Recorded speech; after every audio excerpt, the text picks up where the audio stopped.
On March 17, 1945, at 0547 hours, Staff Sergeant James McCord found himself in a precarious position near Remagen, Germany. The 23-year-old soldier crouched in a crater approximately 30 yards from a concrete pillbox, his hands trembling under the weight of an experimental weapon system. The device he carried represented an unusual marriage of technologies, an M1 Garand rifle integrated with flamethrower components, creating a 22-pound instrument of war strapped to his shoulder. The pillbox ahead had already claimed 11 lives from his company. Machine gun fire swept across the open ground with deadly regularity, approximately every 8 seconds by McCord's careful count.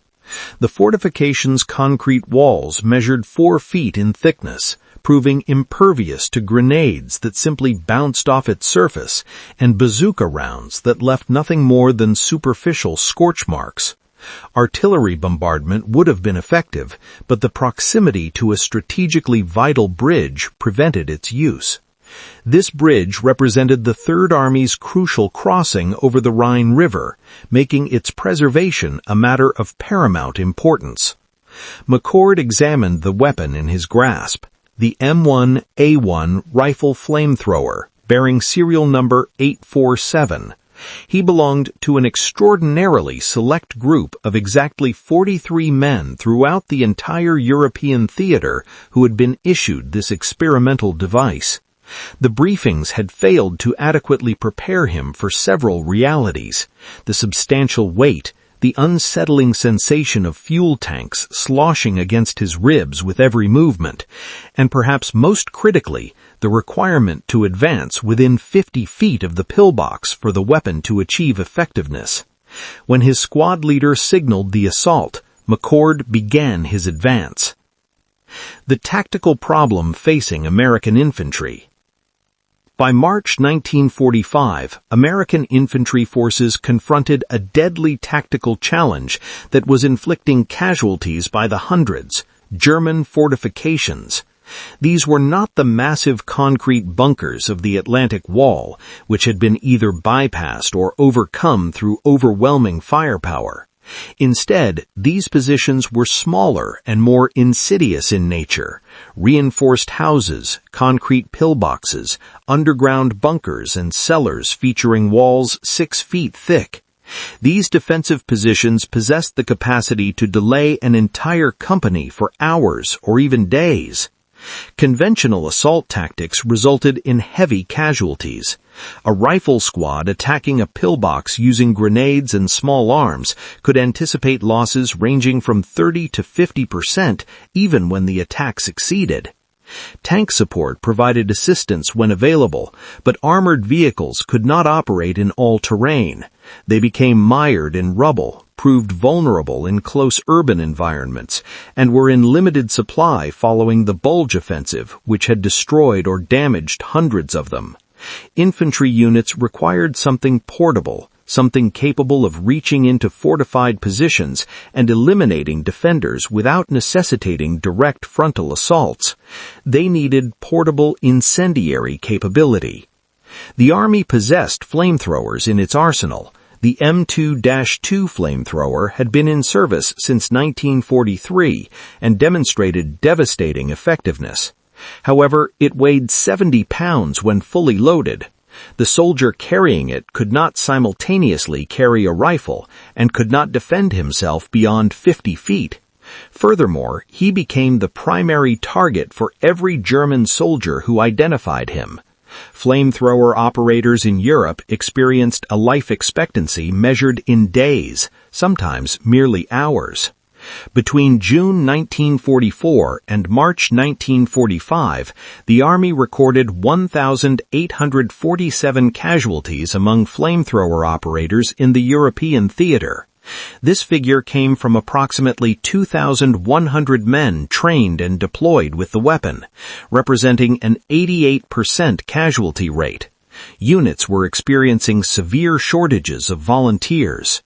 Some rifle companies refused to employ flamethrowers entirely because witnessing men burn to death when their fuel tanks were struck destroyed morale more rapidly than German artillery bombardment. The War Department recognized the need for something different, a weapon that would provide infantrymen with flame capability without transforming them into slow-moving targets, something that would allow a regular rifleman to carry fire as a secondary weapon while maintaining his primary armament. Development of the M1A1 system. In November 1944, at Aberdeen Proving Ground in Maryland, a team of engineers received an unusual directive. They were tasked with creating a flamethrower attachment to the M1 Garand rifle. The weapon needed to be sufficiently light that a soldier could still fight effectively with his rifle, simple enough that any infantryman could operate it, and effective enough to justify carrying the additional weight. They had 4 months to accomplish this objective. The engineers began with fundamental constraints. The M1 Garand already weighed 9.5 pounds. Adding excessive weight would prevent soldiers from aiming accurately. Excessive complexity would result in battlefield failures. The fuel required storage, the ignition system needed reliability, and the nozzle had to produce useful flames without interfering with the rifle's normal operation. By January 1945, they had developed a functional prototype. The system weighed 12 pounds when empty and 22 pounds when loaded with fuel. It attached to the rifle's barrel using a bracket system that required 90 seconds to install. 2 fuel bottles strapped to the soldier's combat harness, a CO2 cartridge provided pressure, and an electric ignition coil wired to a trigger on the rifle's stock completed the system. The weapon functioned successfully during controlled testing. Whether it would perform when German machine gun fire was shredding the air inches above a soldier's helmet remained an unanswered question. Technical specifications and components. The M1A1 rifle flamethrower appeared to be something hastily conceived yet somehow approved for production. It consisted of 6 main components attached to or integrated with a standard M1 Garand rifle. The nozzle assembly mounted to the rifle's barrel, measuring 4 inches in length and constructed from heat-resistant steel. It clipped onto the barrel just behind the front sight. When not in use, it did not interfere with the rifle's normal operation, allowing McCord to fire his 8-round clip like any other infantryman. The nozzle featured a 1/4-inch aperture capable of producing a flame stream up to 50 feet under ideal conditions, though 30 to 40 feet proved more realistic in combat. 2 fuel bottles attached to the soldier's suspender system. Each bottle held 1 pint of fuel, a mixture of gasoline and diesel designed to burn at high temperatures and adhere to surfaces. Total fuel capacity amounted to 1 quart, translating to approximately 10 1-second bursts, 5 2-second bursts, or 2 5-second sustained flames. Once depleted, the weapon reverted to functioning as an unusually heavy rifle. A pressure cartridge system provided propellant. A small CO2 cartridge mounted on the side of the rifle stock generated the necessary pressure to force fuel through the nozzle. Each cartridge could support approximately 15 bursts before pressure dropped below effective levels. Trained operators could replace the cartridge in approximately 20 seconds. The ignition system represented the most innovative component. A battery pack the size of a cigarette case mounted on the soldier's belt with wires from the battery to an ignition coil mounted just behind the nozzle. A secondary trigger, essentially a button, was positioned on the rifle stock near the safety. The operator pressed the button, held it for half a second, then pulled the main trigger. The electric spark ignited vaporized fuel, producing flame.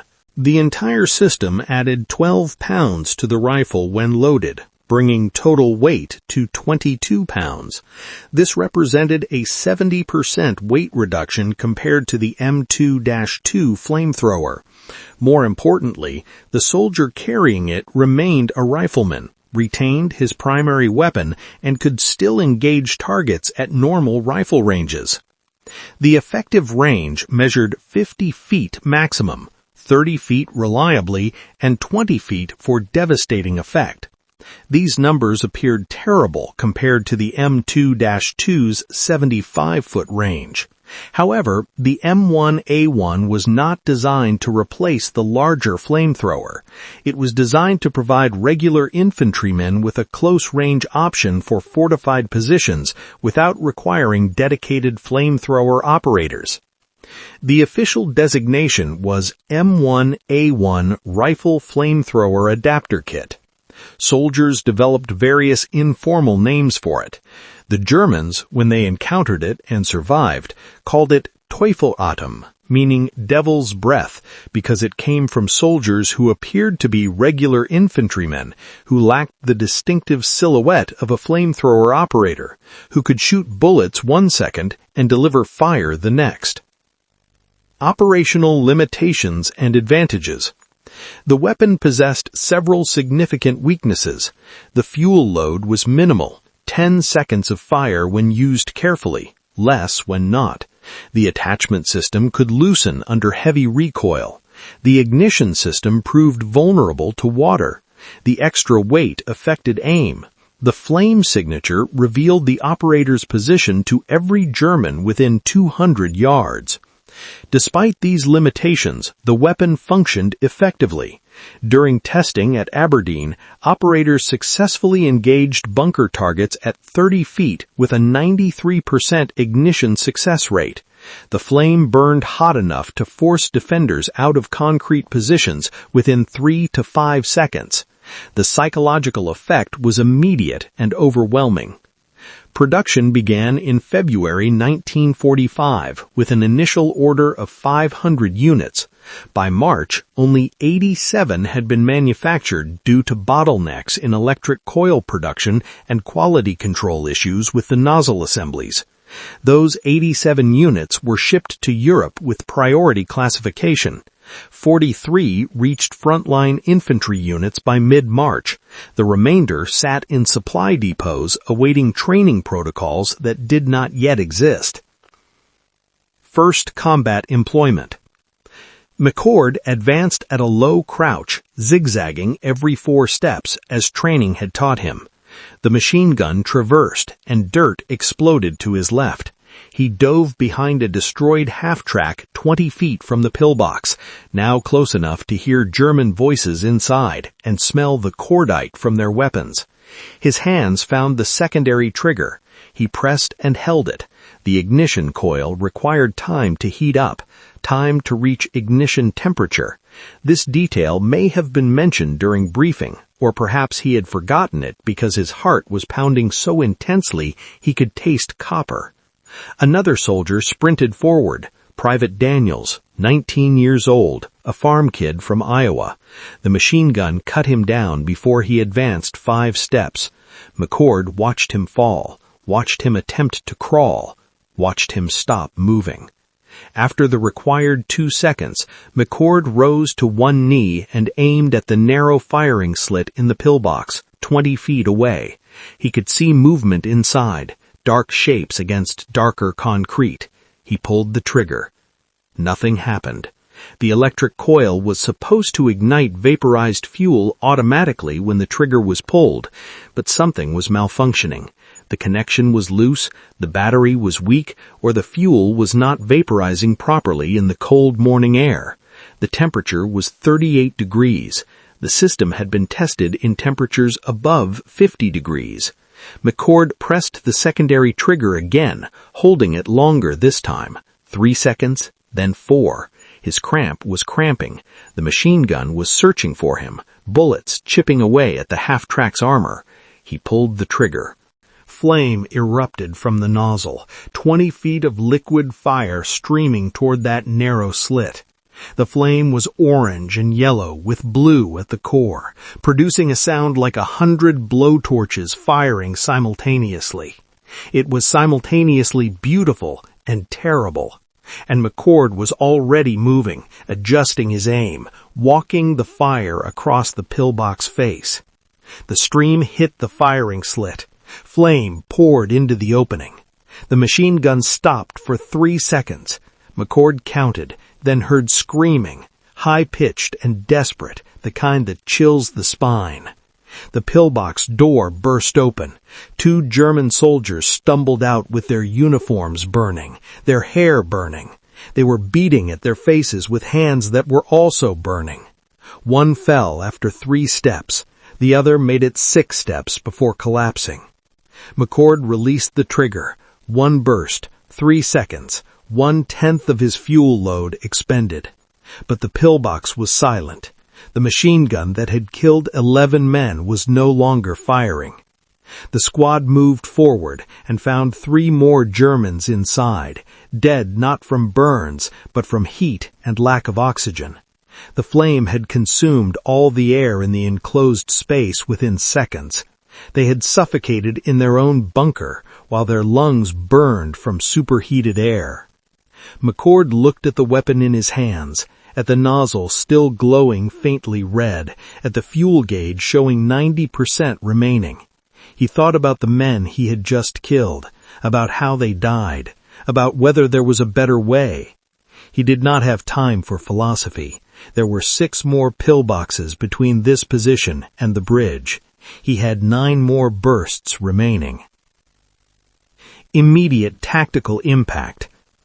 The operation around Remagen on March 17th involved elements of the 9th Armored Division and attached infantry. McCord's unit, Company B, 27th Armored Infantry Battalion, was tasked with clearing pillboxes protecting approaches to the Ludendorff Bridge. Before McCord's first use of the M1A1, the company had sustained 43 casualties in 6 hours while attempting to reduce these positions. After that first successful engagement at 0547 hours, tactics changed. The company began using the M1A1s aggressively. McCord and 2 other operators equipped with the weapon moved systematically from position to position. By 13:15 hours, 7.5 hours later, they had cleared 17 fortified positions with 11 total casualties. All 11 casualties were wounded, none were killed.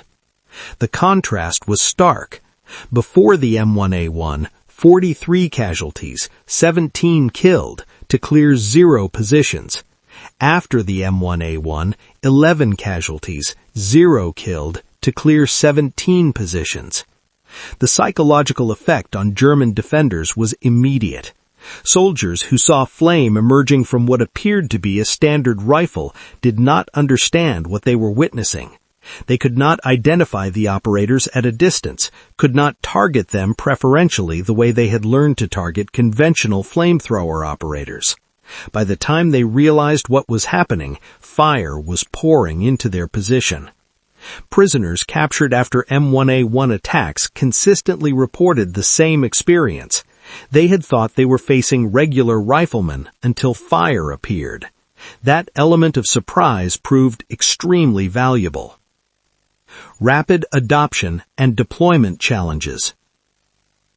News of the successful Remagen deployment spread through command channels within 48 hours.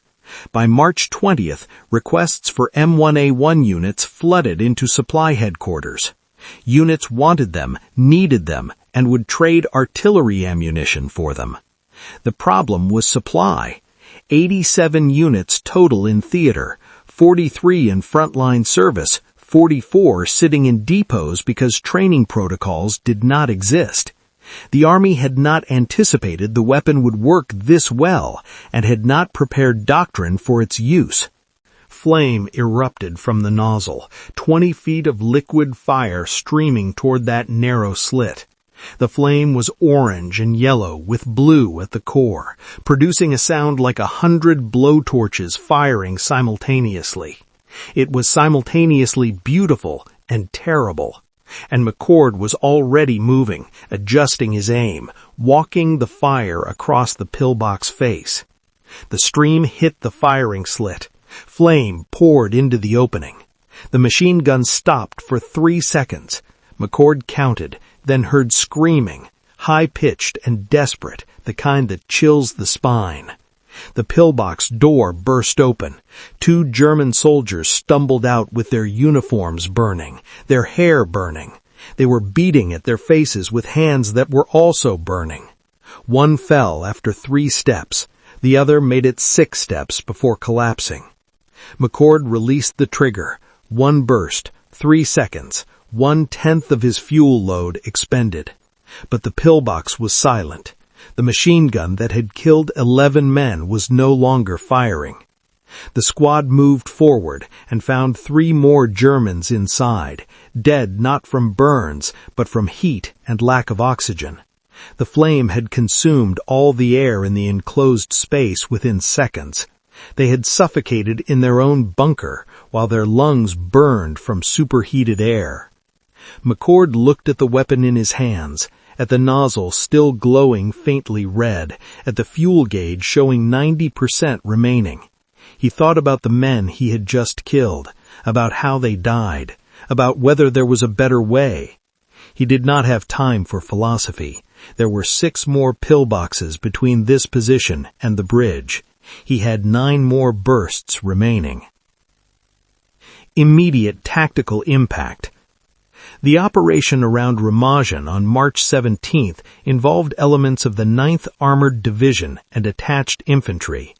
McCord's unit, Company B, 27th Armored Infantry Battalion, was tasked with clearing pillboxes protecting approaches to the Ludendorff Bridge. Before McCord's first use of the M1A1, the company had sustained 43 casualties in 6 hours while attempting to reduce these positions. After that first successful engagement at 0547 hours, tactics changed. The company began using the M1A1s aggressively. McCord and 2 other operators equipped with the weapon moved systematically from position to position. By 13:15 hours, 7.5 hours later, they had cleared 17 fortified positions with 11 total casualties. All 11 casualties were wounded. None were killed. The contrast was stark. Before the M1A1, 43 casualties, 17 killed, to clear 0 positions. After the M1A1, 11 casualties, 0 killed, to clear 17 positions. The psychological effect on German defenders was immediate.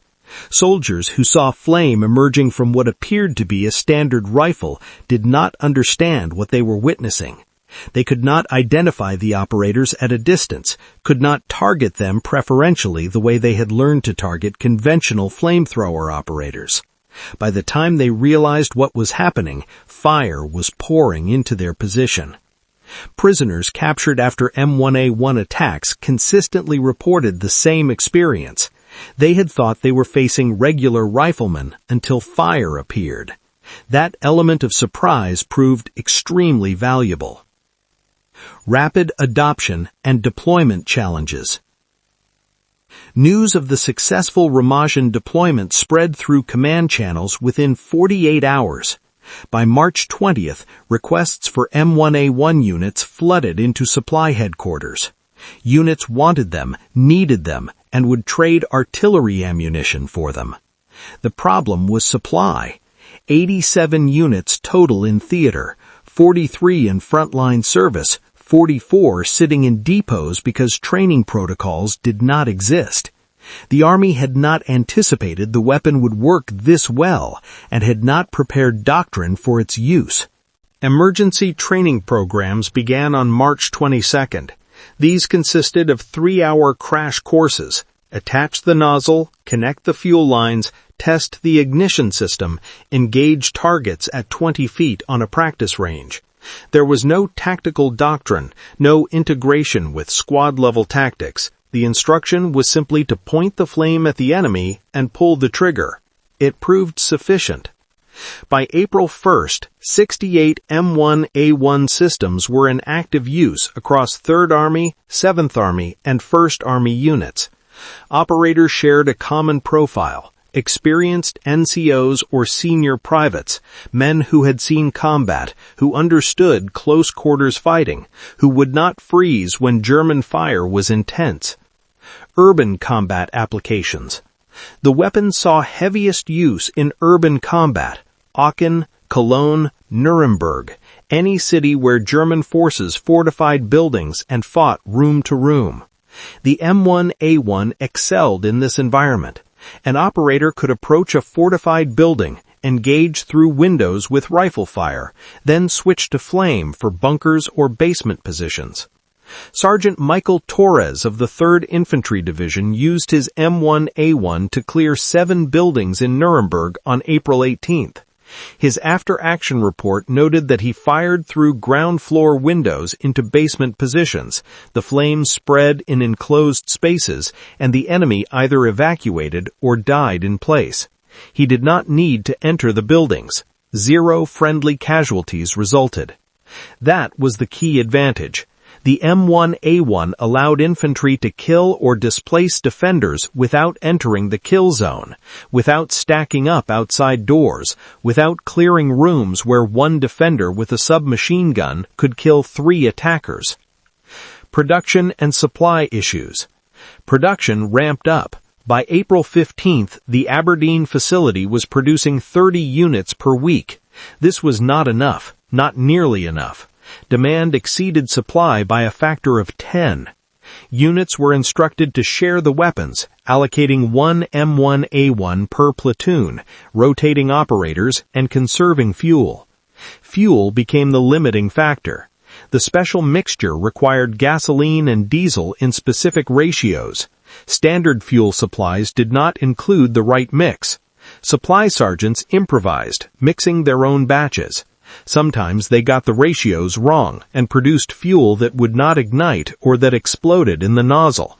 3 operators were wounded by fuel explosions in early April before quality control improved. German adaptation. The Germans adapted, as they always did. By late April, German forces knew about the M1A1. Training materials captured from a 3rd German Infantry Battalion included specific guidance. American forces employ rifle-mounted flame weapons with an effective range of 30 meters. Operators are indistinguishable from regular infantry. Engage all infantry at close range immediately. That guidance provided cold comfort for defenders. Even knowing about the weapon did not help significantly when fire was streaming into a position and defenders had 3 seconds to evacuate or die. Statistics from April 1945 demonstrated the impact.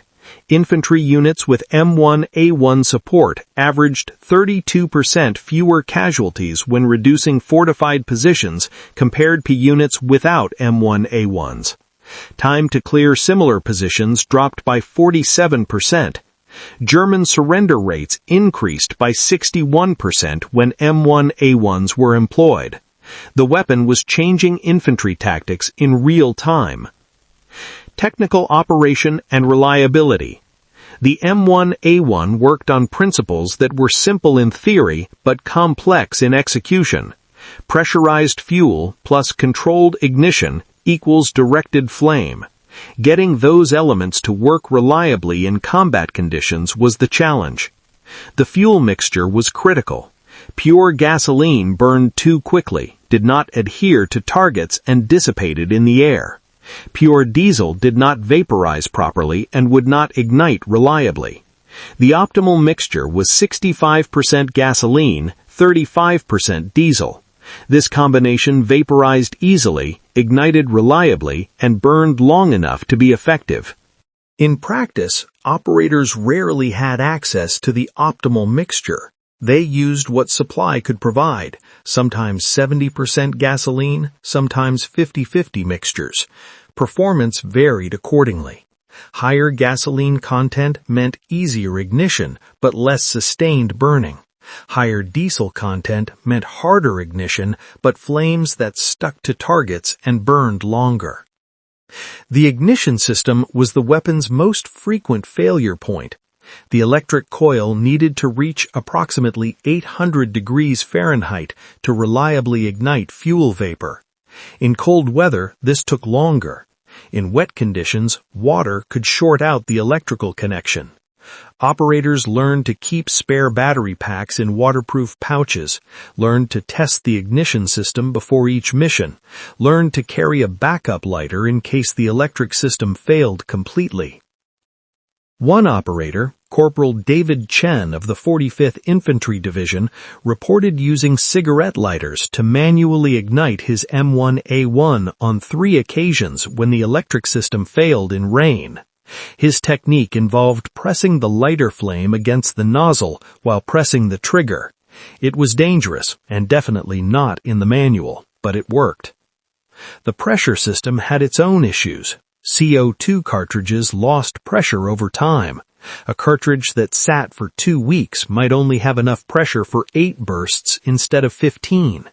Temperature affected pressure. Cold weather meant lower pressure and shorter range. Hot weather meant higher pressure, risk of overpressurization, and burst fuel lines. Operators became amateur engineers.